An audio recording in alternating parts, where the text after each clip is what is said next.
This bulletin is sponsored by Earth Diagnostic Center. नमस्कार, मैं हूं जयश्री नागदा और आप देख रहे हैं सीबीसी न्यूज राजस्थान का प्राइम टाइम बुलेटिन। खबरों में जाने से पहले एक नजर आज की न्यूज हेडलाइंस पर। इकलौते बेटे को खोने के बाद पिता ने लिया संकल्प, एक वर्दी वाले हीरो के जज्बे की कहानी। मालिक के सामने ही चोर उड़ा ले गया कार। शोरूम मालिक ने 12 किलोमीटर पीछा भी किया पर कुछ हाथ न आया।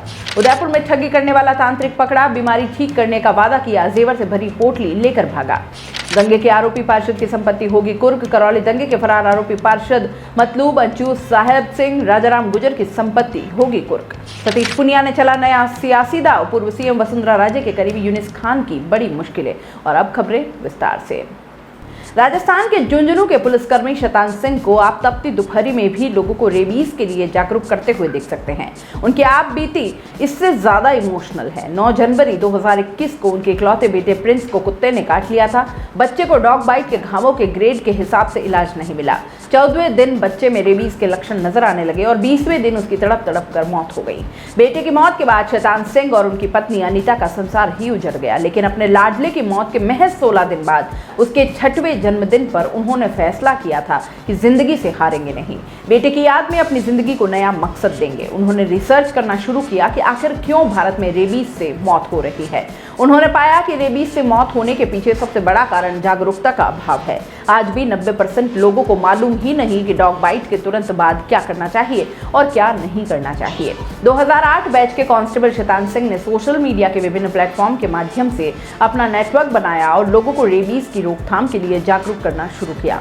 अब शैतान सिंह के पास डॉग बाइट को लेकर राजस्थान के विभिन्न जिलों से लोगों के खुद ब खुद फोन और मैसेजेस आने शुरू हो गए हैं।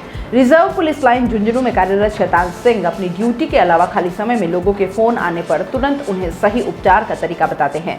कई बार खुद मौके पर पहुंचकर घायलों का उपचार भी करवाते हैं। उन्होंने विभिन्न प्रशासनिक अधिकारियों और जनप्रतिनिधियों को भी इससे अवगत करवाया और इसके बाद झुंझुनू नगर परिषद ने रेबीज की रोकथाम के लिए अलग से 20 लाख रुपए का बजट निर्धारित किया है। कलेक्टर लक्ष्मण सिंह कूड़ी ने बताया कि शैतान सिंह की पहल स्वागत योग्य है। जिला प्रशासन भी इसके लिए भरसक प्रयास कर रहा है। कांस्टेबल शैतान सिंह का कहना है कि कुछ समय पहले उन्हें मालूम चला कि गोवा ने अपने आप को रेबीज मुक्त प्रदेश बनाया है। ऐसे में उन्होंने भी राजस्थान को रेबीज मुक्त करने के उद्देश्य से अपने बेटे प्रिंस के 7वें जन्मदिन पर उसके नाम से प्रिंस रेबीज रोकथाम संस्थान शुरू किया है। अब डॉग बाइट केस पर लोगों की मदद कर रहे हैं। जोधपुर के एक बड़े बिजनेसमैन के सामने से चोर उनकी कार उड़ा ले गया। उन्होंने चोर से पूछा कि भाई कौन हो। उसने उनकी बातों को अनसुना कर दिया और कार लेकर चलता बना। कारोबारी ने अपनी दूसरी कार से करीब 12 किलोमीटर तक चोर का पीछा भी किया पर उसे पकड़ने में असफल रहे। मामला जोधपुर के महामंदिर थाना क्षेत्र का है। महामंदिर थाना क्षेत्र के धर्म नारायण जी हत्ता निवासी प्रफुल्ल जैन के शहर में बचराज सन्स के नाम से स्कूल ड्रेसेस के कई आउटलेट्स हैं।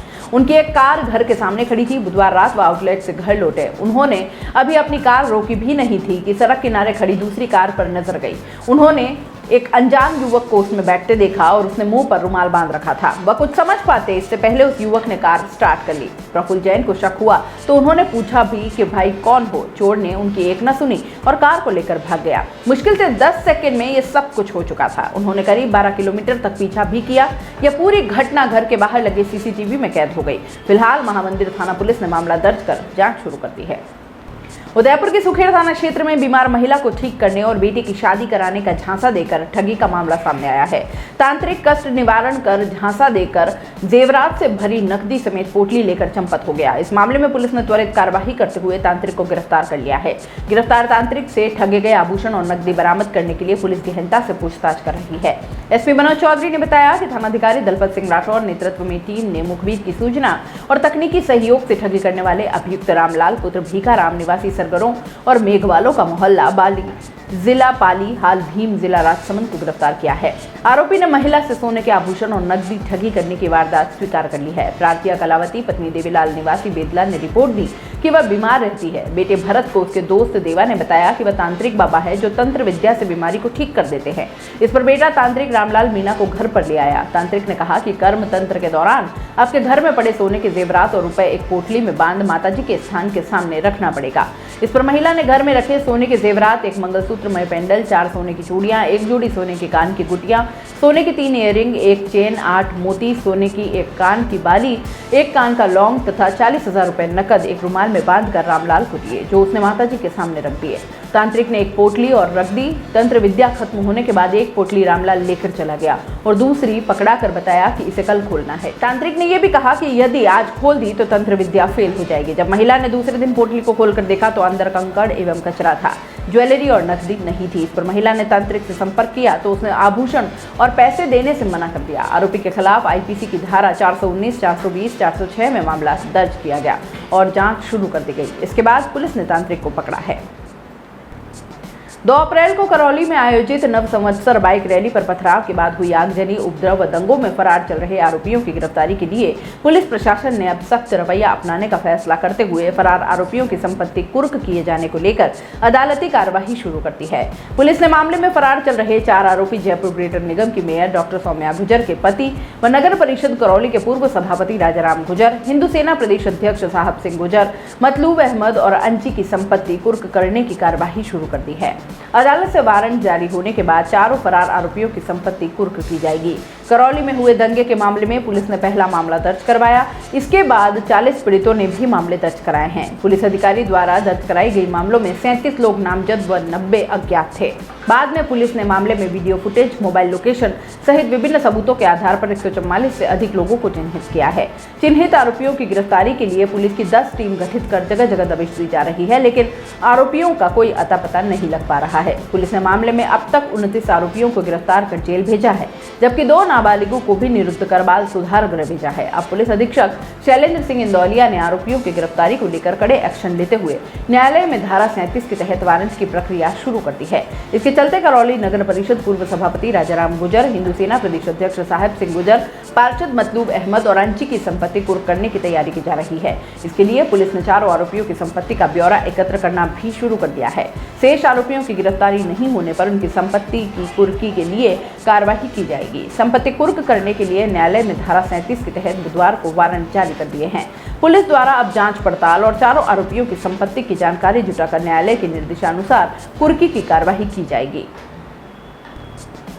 राजस्थान के नागौर जिले में बुधवार को कांग्रेस को झटका लगा है। पीसीसी सदस्य और पूर्व प्रवक्ता श्याम प्रताप रुआ ने बुधवार को कांग्रेस को अलविदा कहकर भाजपा का दामन थाम लिया। भाजपा प्रदेशाध्यक्ष सतीश पूनिया ने भाजपा के प्रदेश कार्यालय में श्याम प्रताप को भाजपा की सदस्यता ग्रहण करवाई और इस दौरान बीजेपी प्रदेश कार्यालय का सभागार खचाखच भरा रहा।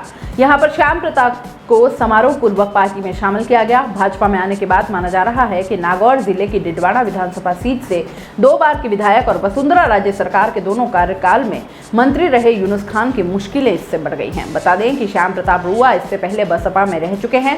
बसपा के बाद उन्होंने कांग्रेस पार्टी ज्वाइन की थी और इसके बाद अब वह भाजपा में शामिल हो गए हैं।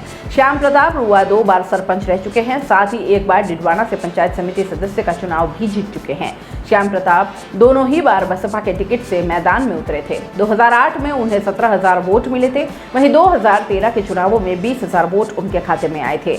2018 के चुनाव से पहले वो कांग्रेस में चले गए और चुनाव में नहीं उतरे। श्याम प्रताप को सचिन पायलट का करीबी माना जाता था। पायलट ही उन्हें कांग्रेस में लेकर आए थे। कांग्रेस में दाल नहीं गल पाने के बाद अब वह भाजपा में आ गए हैं। श्याम प्रताप के भाजपा में शामिल होने के बाद कहा कि उन्होंने बिना शर्त पार्टी ज्वाइन की है। हालांकि अब यह चर्चा नागौर में जोर पकड़ने लगी है कि क्या पार्टी पूर्व मंत्री यूनुस खान को पूरी तरह साइडलाइन करने में जुटी है। यूनुस 2 बार डिडवाना से विधायक रह चुके हैं, साथ ही दोनों बार वसुंधरा सरकार में मंत्री रह चुके हैं। बुधवार को भाजपा कार्यालय में हुए समारोह के दौरान यूनुस विरोधी लगभग सभी नेता मंच पर दिखाई दिए। प्राइम टाइम बुलेटिन में इतना ही, दीजिए इजाजत, नमस्कार। This bulletin is sponsored by earth diagnostic centre. दोस्तों, सीबीसी न्यूज आपके सहयोग से लगातार बढ़ता जा रहा है। स्वतंत्र पत्रकारिता का सहयोग करने के लिए आपका धन्यवाद। सबसे पहले तो जिन लोगों ने हमारे चैनल को सब्सक्राइब नहीं किया है तो पहले सब्सक्राइब करें, जिसका कोई शुल्क नहीं लगता और बड़ा आसान है। बस नीचे दिख रहे लाल सब्सक्राइब के बटन को दबाना है और पास में दिख रहे बेल आइकन को भी दबाना है, ताकि आपको अपने सीबीसी न्यूज के हर अपडेट्स मिल सके। हमारे इंस्टाग्राम पेज और फेसबुक पेज को भी लाइक करें, फॉलो करें, वहां पर भी आपको मिलती है तरह तरह के अपडेट्स। हम पूरे राजस्थान से आपके लिए लाते हैं वो खास खबरें जो आपके लिए जरूरी है, और वो भी पूरी बेबाक चालाकी के साथ। पत्रकारिता के इस मुश्किल दौर में आपकी आवाज जिम्मेदारों तक पहुंचाना ही हमारा लक्ष्य है और ये आपके सहयोग के बिना संभव नहीं है। हमारा सहयोग करें, स्वतंत्र पत्रकारिता में अपना योगदान दें और ज्वाइन बटन पर जाकर सदस्यता लें, चाहे सबसे छोटी सहायता के रूप में ही क्यों ना हो। जनता की बेबाक आवाज बने रहें, उसके लिए सहयोग आपको ही करना है। सब्सक्राइब करिए और ज्वाइन बटन पर क्लिक कर सदस्यता ग्रहण कीजिए।